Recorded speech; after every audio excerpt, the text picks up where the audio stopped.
Assalamualaikum warahmatullahi wabarakatuh. Selamat kembali lagi di FTP Podcast episode 8. Nah, apa kabar nih buat teman-teman FTP Podcast yang selalu mendengarkan kita?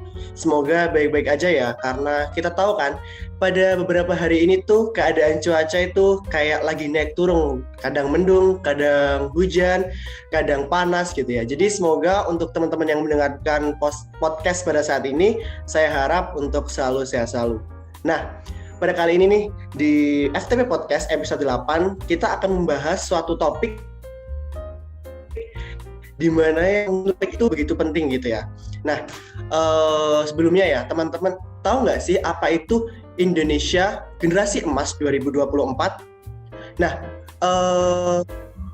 dari apa yang aku ketahui di Generasi Emas 2045 ini tuh Indonesia diharapkan memiliki generasi emas di mana para generasinya itu yang mampu bersaing di kancah luar negeri. Nah, salah satunya yaitu bagaimana generasi itu bisa memiliki critical thinking atau berpikir kritis. Nah, masuk nih dengan tema kita pada kali ini yaitu How to become a critical thinker bersama narasumber kita yaitu Mas Muhammad Zainur Rizky.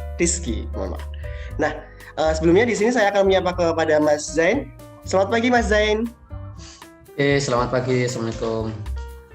Waalaikumsalam. Baik, sebelumnya di sini mungkin Mas Zain bisa perkenalan nih, namanya siapa, asalnya dari mana dan juga angkatan berapa untuk saat ini. Terima kasih.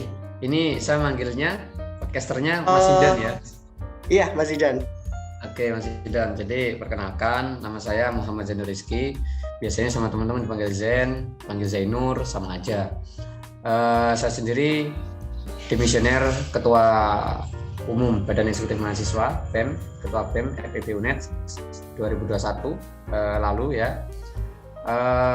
Saya sendiri dari jurusan manajemen Fakultas Ekonomi dan Bisnis, angkatannya 2018. Ya, itu sih, Mas Zidan. Oke. Baik, kalau boleh tanya nih, untuk saat ini nih kesibukan dari Mas Zain sendiri itu apa ya kalau boleh tahu? Ya, kalau bicara kesibukan, memang dunia akademik saya dan dunia kampus dan kemahasiswaan saya memang tidak jauh dari yang namanya organisasi gitu, Mas. Jadi setelah menjadi ketua BEM, saya kemudian sekarang juga didaulat menjadi koordinator wilayah Ikatan Senat Mahasiswa Ekonomi Indonesia (ISMI) untuk koordinator wilayah se-Jawa Timur. Nah, artinya wilayah 7 gitu. Dan di sisi lain juga saya sekarang juga masih aktif menjabat menjadi ketua umum di salah satu organisasi eksternal kampus. Nah, saya juga menjadi ketua umum di situ. Jadi aktivitas saya memang tidak jauh dari organisasi karena dunia akademik saya pun program studi saya dan konsentrasi saya itu juga bicara tentang organisasi dan sumber daya manusia. Itu sih, Mas. Oke. Nah, kalau boleh tahu juga kabar dari Mas Zain sendiri gimana ya kan? Dengan begitu banyak aktivitas yang dilalui, mungkin untuk kabar pada saat ini apakah Mas Zain sedang sehat atau mungkin bagaimana untuk pada saat ini? Ya, tentu, alhamdulillahnya saya sendiri sehat, alhamdulillah. Dan dalam kondisi lain bersemangat, tentu bersemangat, apalagi bertemu dengan kawan-kawan FTP, kawan-kawan BEM FTP yang kemudian ya saya mengingatkan saya lagi lah bagaimana saya harus tetap berjiwa muda seperti masa-masa ketika aktif di BEM. Baik, jadi semoga juga dari Mas Zain sendiri dengan begitu banyak aktivitas semoga sehat selalu dan juga diberi semangat selalu. Amin. Nah, baik, untuk mungkin kita langsung ke topik utama ya, di mana kita membahas tentang how to become a critical thinker. Nah, dari menurut Mas Zain sendiri nih, apa sih itu critical thinking? Oke, jadi bicara soal critical thinking, sebelum itu kita tahu namanya berpikir adalah metode menghasilkan sebuah keputusan, sebuah pilihan dari banyak sekali informasi, data, wisdom dan sebagainya. Nah, critical thinking itu adalah salah satu metode saja dari sekian metode berpikir gitu kan. Nah, maka kalau kita pahami critical thinking sebenarnya adalah sebuah kemampuan di mana seseorang itu berpikir secara eksploratif. Ya, kata kuncinya adalah dia menggunakan akal pikirnya untuk berpikir secara eksploratif, ya, kemudian berpikir secara komparatif, bahkan diawali dengan skeptisisme, yang kemudian output dari critical thinking itu adalah bagaimana kita bisa mewujudkan atau menghasilkan hasil pemikiran yang sangat-sangat rasional dari adanya berbagai pilihan pilihan. Nah, itu critical thinking seperti itu openingnya. Oke, jadi kan kalau dari kata Mas tadi berpikir tinggi adalah berpikir yang eksploratif ya. Nah, kalau dari menurut Mas Zain sendiri, perbedaan dari critical thinking dan creative thinking itu apa sih, Mas? Kalau boleh tahu nih. Oke, jadi tadi kan saya sempat menyinggung bahwa yang namanya berpikir itu ada beberapa metode-metodenya. Nah, salah satunya adalah critical thinking yang sedang kita bahas. Salah duanya itu adalah creative thinking. Salah tiganya itu ada namanya analytical thinking. Bahkan perkembangan dunia masa kini itu sudah memadupadankan beberapa thinking tersebut. Jadinya apa? Jadi design thinking gitu kan. Jadi kalau tadi pertanyaannya bedanya critical thinking sama creative thinking, itu perbedaan paling mendasar itu adalah pada proses dan tujuannya. Kalau critical thinking tujuannya adalah meyakinkan sesuatu pilihan, keputusan, bahwa keputusan itu adalah keputusan yang terbaik dan rasional. Kalau creative thinking itu adalah metode untuk mengkontekstualisasikan dari banyaknya ide-ide. Nah, biasanya itu gini. Biasanya sih orang kalau bicara sering banget orang itu bicara out of the box, gitu kan. Nah, out of the box itu masuk mana sih? Nah, kalau menurut saya out of the box itu ungkapan yang dimasukkan pada creative thinking. Jadi orang yang creative thinker itu dipacu untuk berpikir di luar box yang ada. Makanya berbasisnya adalah basis ide. Tujuannya adalah mengkontekstualisasi ide-ide menjadi suatu ide yang spesifik gitu dan bisa work, bisa digunakan. Kalau critical thinking itu adalah bicara soal which is the best box gitu kan. Mana box yang terbaik. Nah, itu adalah critical thinking. Jadi kita tidak bisa kemudian mempercayai satu box saja. Maka critical thinking itu berusaha mengeksplorasi, memunculkan box-box yang lain, kemungkinan-kemungkinan yang lain. Nah, itu critical thinking di situ. Analytical thinking nanti berbeda lagi. Itu fokus on the box, gitu kan? Itu sih Mas Zidan, simpelnya ya. Ya. Baik. Nah, kan dari penjelasan Mas tadi itu kan banyak kan. Menurut Mas, mengapa sih kita itu harus punya yang namanya skill critical thinking, dan manfaat dari kita memiliki skill tersebut itu apa sih gitu? Oke.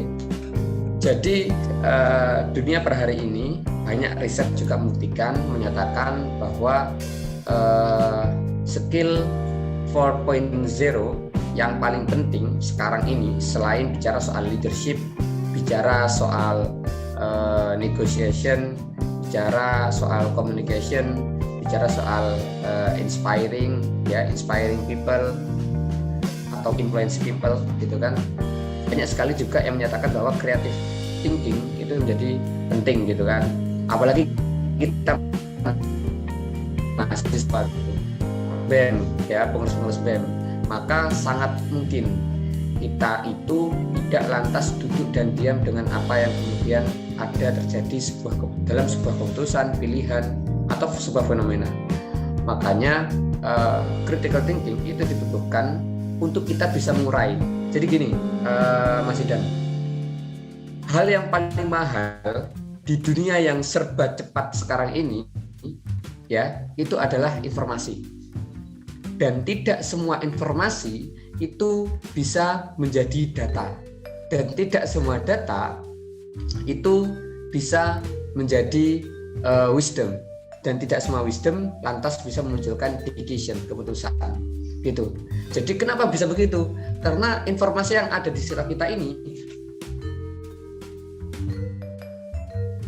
ada yang sifatnya disclaimer, ya, hanya klaim belaka. Ada yang sifatnya hoax, dan ada yang memang berbasis data. Nah, untuk mengurai itu semua, kalau kita nggak berpikir kritis, kalau kita nggak skeptis di awal, maka ya kita akan mudah percaya dengan informasi pertama yang kita dengar. Nah itu, jadi sekali lagi critical thinking dibutuhkan untuk apa? Ya untuk mengurai itu semua. Karena ya kita tahulah bagaimana kondisi arus informasi yang sekarang begitu cepat, ya. Bahkan di WA grup gitu kan, apalagi WA grup keluarga orang tua kita kan, banyak sekali informasi-informasi yang kemudian ini benar gak sih gitu kan, ini valid gak sih. Untuk memvalidasi itu, maka poin pertama yang harus kita lakukan adalah kita skeptis, benar tidak, dari mana asalnya, ya, dan sebagainya. Itu critical thinking. Belum lagi kita bicara nanti keputusan, bicara soal decision, bicara soal pilihan, dan lain sebagainya. Nah itu sih, sepenting itu sih Mas Zidan. Nah, kan kalau dari tadi kata Mas Zain itu critical thinking adalah hal yang penting ya. Nah, bagaimana sih cara agar kita itu bisa terbiasa dengan critical thinking atau kita itu memiliki skill critical thinking tersebut, Kak? Atau Mas? Oke. Bagaimana caranya ya? Jadi pertama, yang paling penting yang harus kita lakukan adalah kita harus biasakan berpikir. Itu yang paling pertama. Kita harus biasakan berpikir.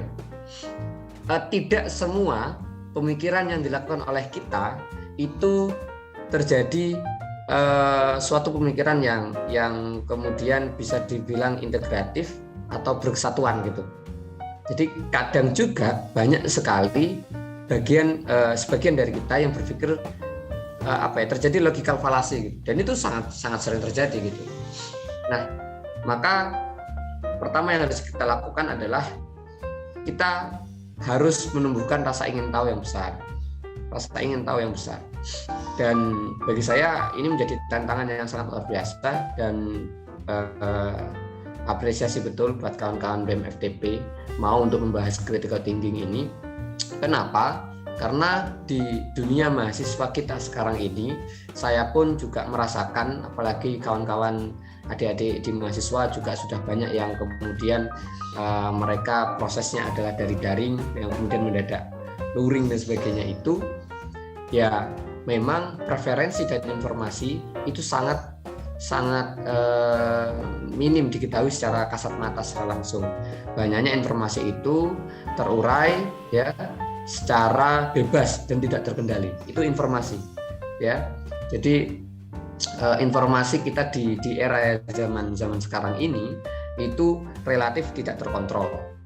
Nah, ketidakkontrolan ini yang kemudian memaksa kita untuk berpikir kreatif. Dengan cara apa? Pertama, kita harus skeptis dulu. Skeptis sama suudzon sama nggak? Ya nggak sama sebenarnya, ya nggak sama gitu.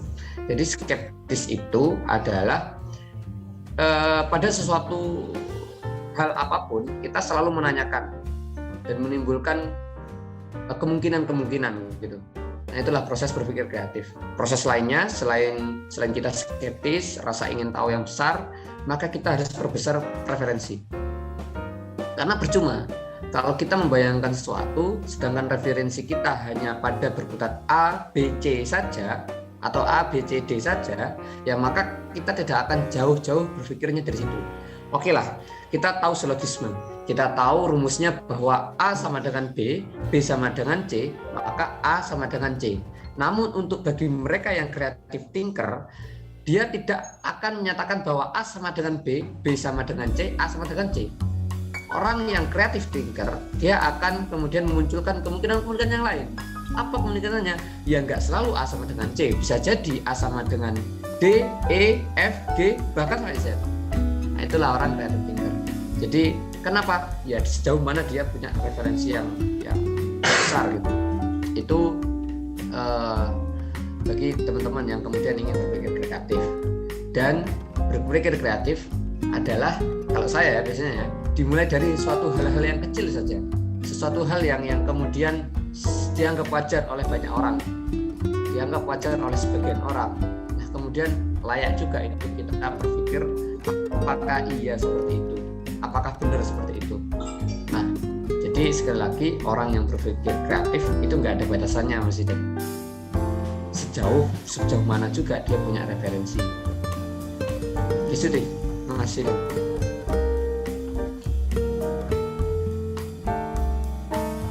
Tentang critical thinking ini sangat penting ya. Namun, apakah thinking ini berhubungan erat dengan problem solving, Mas?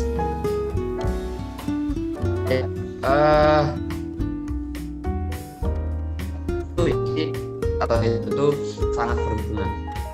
Kenapa? Ya, pertama metode critical thinking itu kan berusaha memunculkan kemungkinan yang lain, gitu kan. Jadi tidak serta-merta apa yang kemudian menjadi sebuah keputusan, apa yang menjadi sebuah kebijakan itu kemudian lantas kita wajarkan dan ya kita santai aja dengan itu. Tidak, kita selalu menunjukkan kemungkinan yang lain.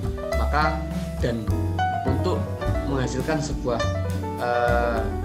problem solving yang baik pun ya tidak lantas hanya ada satu solusi. Kita kan harus menunjukkan kemungkinan yang lain. Nah, sebenarnya saya ingin menunjukkan juga Mas Idan, cuman ini saya bisa nggak jadi untuk share screen.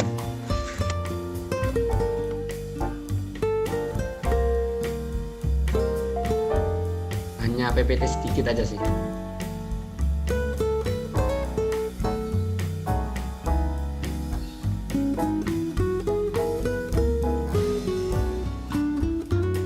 Mohon maaf ya Mas ya, sebelumnya bisa ya?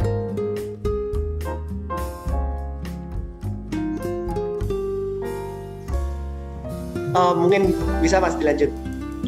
Oke. Ini kelihatan nggak gambarnya? Kelihatan Mas, kelihatan. Oke. Jadi begini Mas Jidan, sedikit aja bahwa critical thinking itu nggak satu-satunya metode berpikir yang kita gunakan ya, atau yang wajib kita gunakan, atau yang satu-satunya itu saja yang kita gunakan, tidak.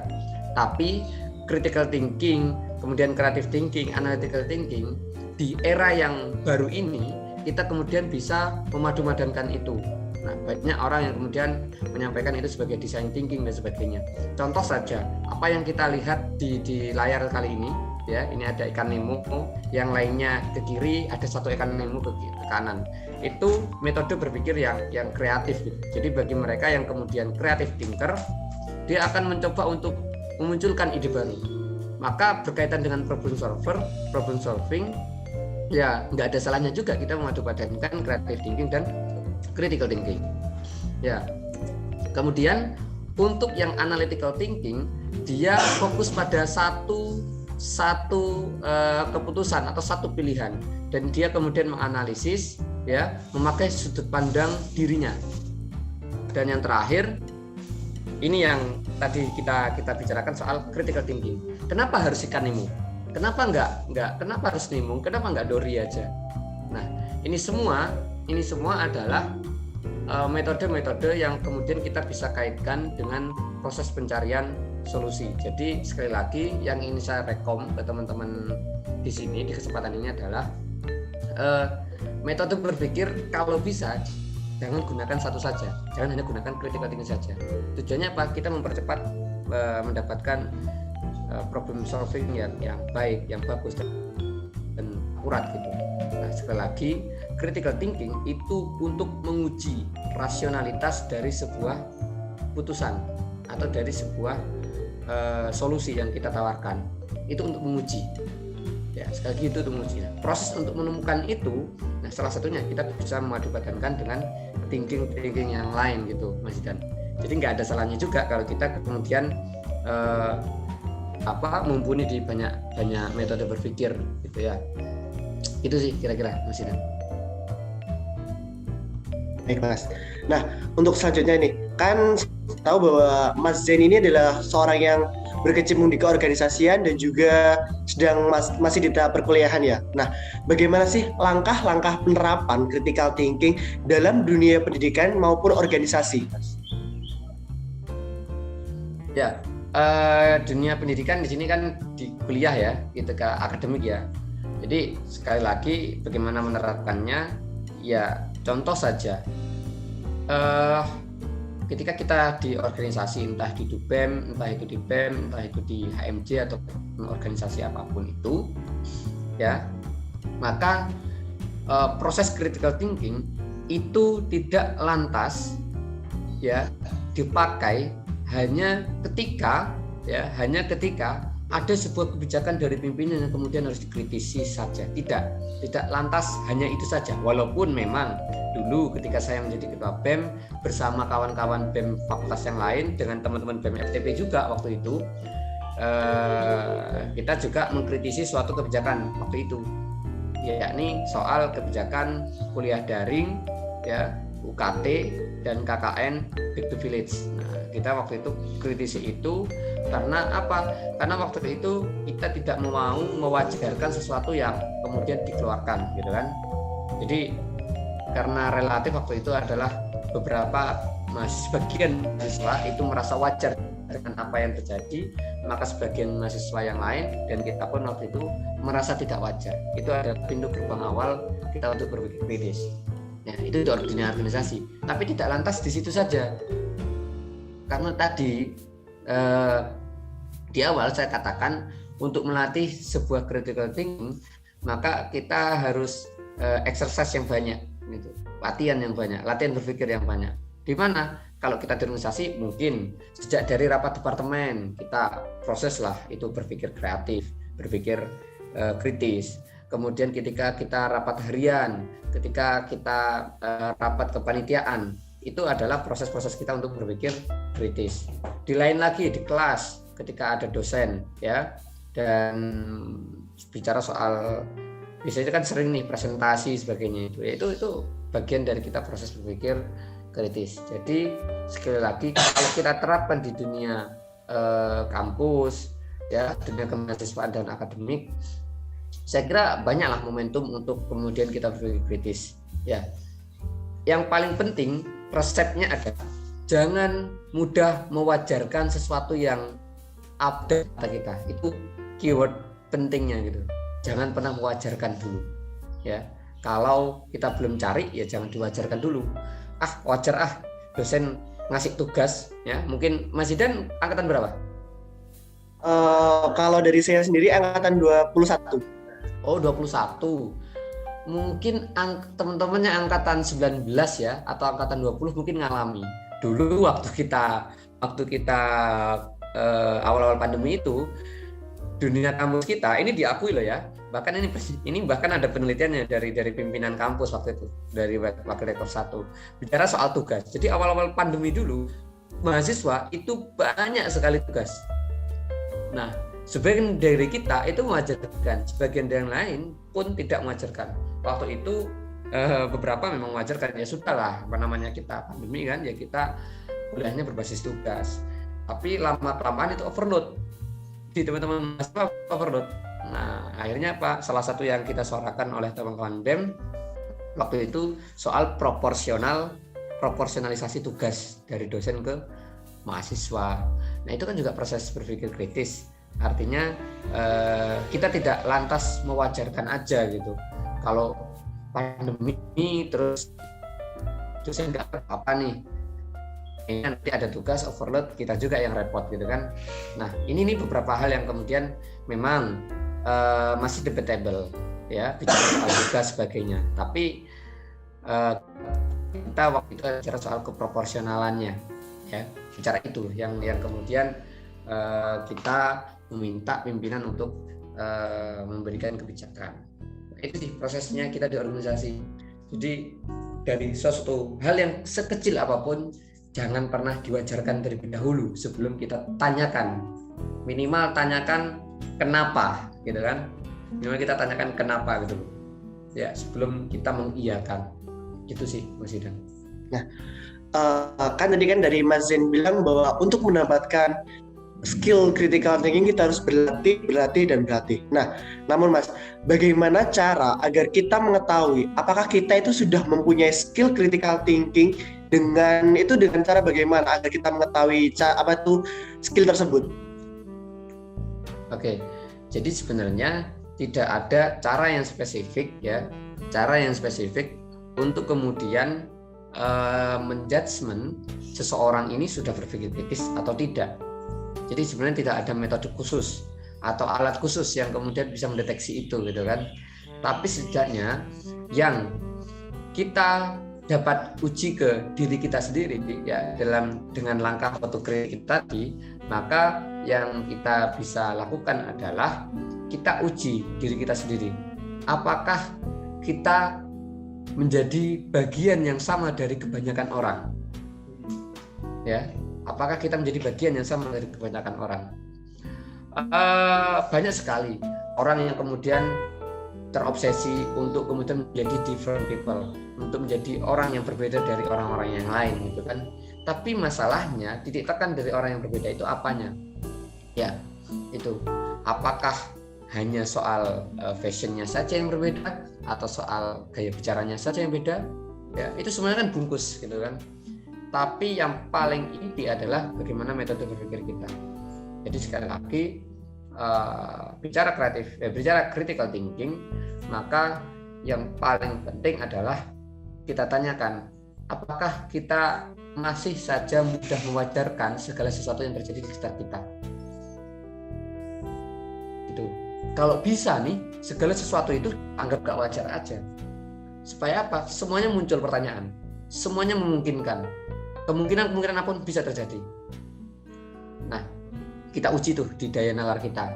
Apakah kita sudah berpikir sejauh itu? Gitu. Jadi jangan mudah pikir atau jangan mudah menjadi kebanyakan orang gitu.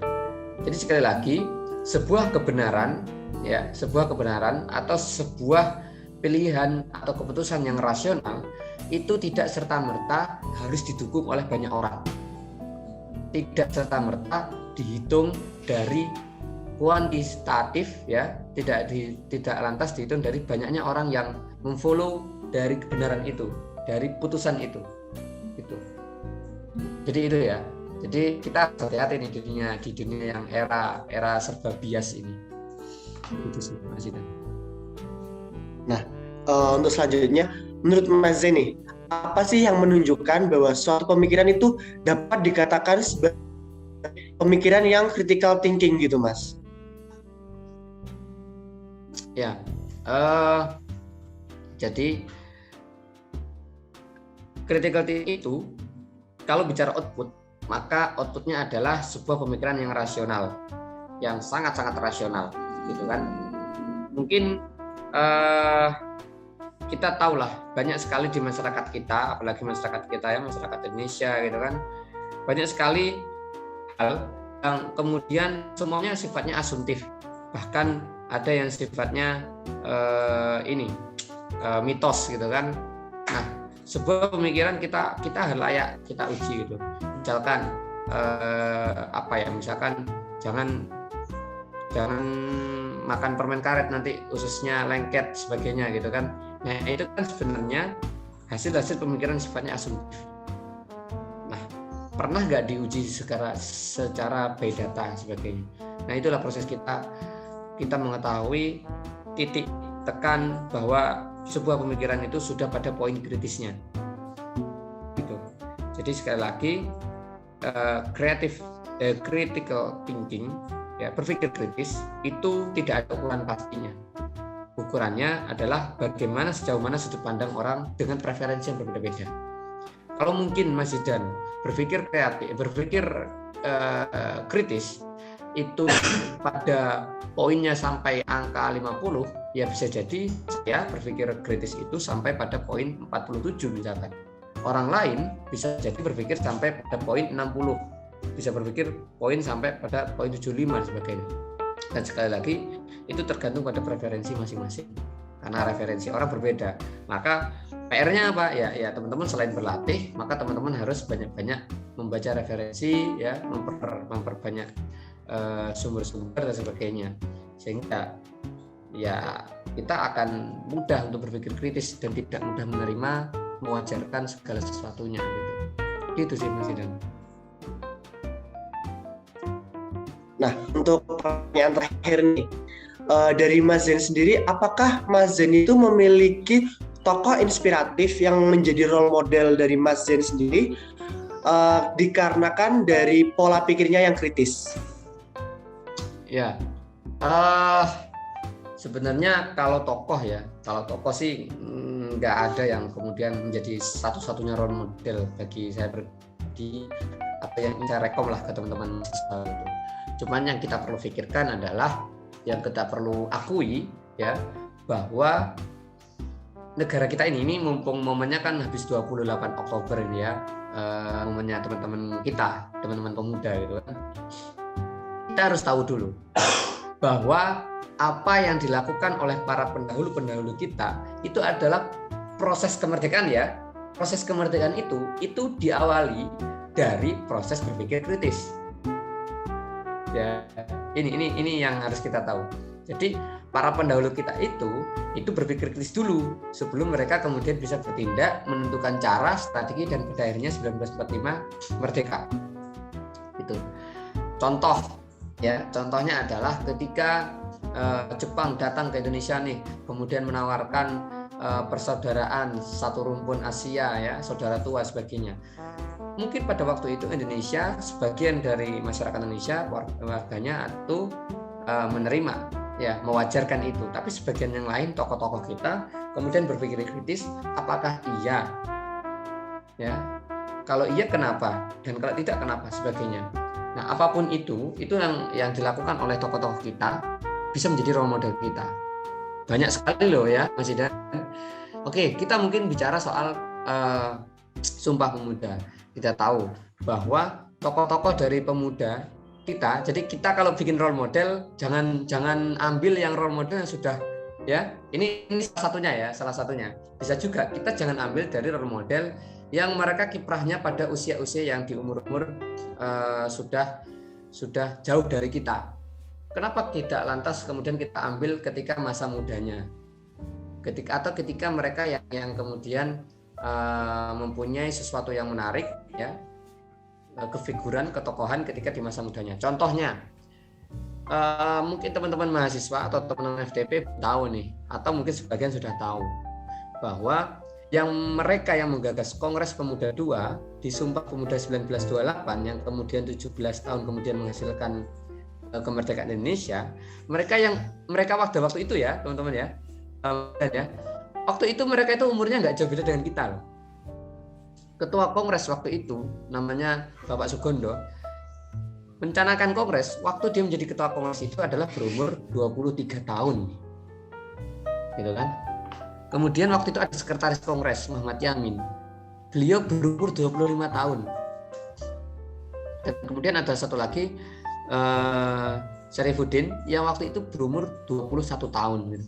Dan mereka itu berumur yang sama seperti kita gitu. Jadi alangkah lebih baiknya ketika bicara role model ya, kita carilah role model orang-orang yang berpikir kritis pada di usianya muda. Nggak perlulah kita jauh-jauh keluar negeri sebagainya kan untuk mencari role model, bahwa ternyata banyak dari kalangan yang seumuran dengan kita pada waktu itu sudah punya poin kritis yang jauh lebih hebat, bahkan mungkin jauh lebih hebat dari proses berpikir kritisnya anak-anak zaman sekarang gitu. Jadi sekali lagi, walaupun di belakang saya ini banyak sekali tokoh-tokoh yang terpampang gitu kan di layar Zoom-nya, ya di samping dari itu ya role model itu sangat banyak gitu. Sangat banyak yang kita bisa jadikan model berpikir kritis kita. Kalau kita bicara berpikir kritis ya, mungkin beda lagi dalam konteks yang lain, memimpin dan sebagainya. Itu kan punya role model sendiri-sendiri. Itu sih Mas Idan. Baik, sebelum mengakhiri pada FTP Podcast kali ini, mungkin nih Mas Zen, apakah ada pesan-pesan untuk teman-teman yang mendengarkan podcast ini agar mereka memiliki skill berpikir kritis atau skill critical thinking? Oke, mungkin kalau pesannya adalah, jadi sebenarnya kalau diamati ya apa yang saya sampaikan dari awal sampai akhir tadi, poin pentingnya apalagi untuk kita kawan-kawan mahasiswa ya yang katanya agent of change ya, dan lain sebagainya. Maka yang paling penting dari yang kata kunci yang saya sampaikan adalah jangan mudah mewajarkan segala sesuatu yang terjadi di sekitar kita. Jangan diwajarkan terlebih dahulu. Kenapa? Karena yang harus disadari bahwa arus informasi di dunia yang serba modern ini itu betul-betul tidak terkontrol. Apapun yang masuk ke telinga kita, apapun yang masuk ke HP kita, apapun yang masuk ke mata kita, semua itu tidak lantas pasti berbasis data, dan tidak juga semua itu keluar dari asumsi-asumsi pribadi subjektif, gitu kan. Nah, jadi sekali lagi jangan mudah mewajarkan terlebih dahulu apapun itu, entah itu di dunia organisasi, dunia kemahasiswaan, ya, kemudian juga dunia akademik, gitu. Ketika poin awal ini kita sudah masuk, ya, maka saya rasa kawan-kawan mahasiswa per hari ini ya akan mudah selamat dengan era-era yang arus informasinya sangat-sangat susah dikontrol kebenarannya. Jadi zaman sekarang itu, Mas Idan, untuk menguji kebenaran susah juga. Kenapa? Ya karena memang semuanya serba terbuka. Mungkin langkah yang paling mudah kita lakukan, alur berpikirnya adalah bagaimana segala sesuatu tesis itu tadi kita bisa mengantitesa. Pada akhirnya muncul sintesa.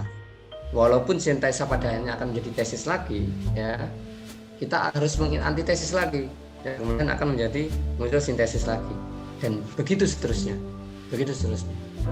Jadi sekali lagi buat teman-teman, ya, jangan pernah mewajarkan segala sesuatunya, karena tidak bisa juga segala sesuatu itu kita anggap wajar-wajar saja, kemudian kita terima begitu saja. Dan proses critical thinking, berpikir kritis, itu saya rasa juga tidak hanya pada dunia kita yang per hari ini saja, tapi dunia kita yang mendatang. Tadi Mas Idan sempat bicara soal kontribusi pemuda dan 2045 yang katanya akan menjadi emas, gitu kan. Maka sangat layak lah kalau kita kemudian berpikir di hari ini, apakah iya 2045 itu betul-betul akan menjadi emas? Apakah tidak mungkin, ya? Apakah tidak mungkin? Kita tahu dunia industri dan dunia kampus per hari ini. Kita tahu seberapa banyak, ya, mohon maaf, seberapa banyak lulusan kita per hari ini itu pada akhirnya entah bekerja tidak sesuai, tidak linear dengan studinya, atau, ya, mohon maaf, mungkin menjadi pengangguran.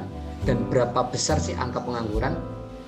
Apakah tidak mungkin juga 2045 itu tadi, ya, kita akan menjadi negara yang panen pengangguran? Ya, bagi saya kalau kita berpikir kritis, boleh saja kita mengatakan demikian, sangat mungkin. Nah, tapi itu kan sesuatu yang akan terjadi di masa depan, yang kita bisa atur di masa kini.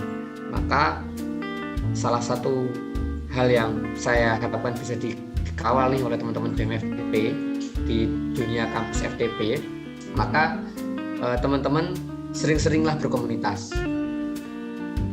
Bikinlah komunitas dengan sesuai dengan tujuan dan kemauan atau minat bakat masing-masing. Bolehlah dikawal oleh BEM FTP, gitu kan. Dan mulailah berpikir kritis di dalam komunitas itu. Karena bagi saya, ya, tidak percuma kalau kita berpikir kritis ketika kita sendirian. Nggak percuma, ya, tapi alangkah lebih baik kalau kita berpikir kritis, kita ada temannya untuk berpikir.